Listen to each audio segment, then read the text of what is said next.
চোখের আলো প্রকল্পে চক্ষু পরীক্ষা শিবির খয়রাশোলের রসা গ্রামে।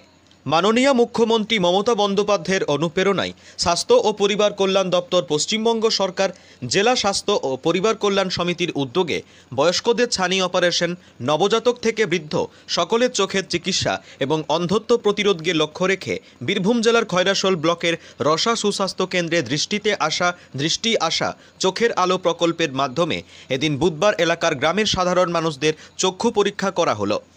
চক্ষু পরীক্ষা পরবর্তীতে প্রয়োজন মতো চোখের ড্রপ ও চশমা প্রদান করা হলো। এদিন প্রায় শতাধিক সাধারণ মানুষদের চক্ষু পরীক্ষা করে প্রয়োজন মতো চশমা বা ড্রপ দেওয়া হলো। গ্রামে বা এলাকায় চক্ষু পরীক্ষা করাতে পেরে স্বভাবতই বেজায় খুশি ব্যক্ত করেন পশ্চিমবঙ্গ সরকারের এহেন উদ্যোগে সাধারণ মানুষেরা সাধুবাদ জানান। উপস্থিত ছিলেন মেডিকেল টেকনোলজিস্ট, অপটোমেট্রি হেমন্ত কুমার পাল সহ স্বাস্থ্যকর্মীরা, আশাকর্মীরা ও সাধারণ মানুষেরা। খয়রাশোল থেকে সৈয়দ আব্দুল আলিম ও বিশ্বজিৎ ঘোষের রিপোর্ট।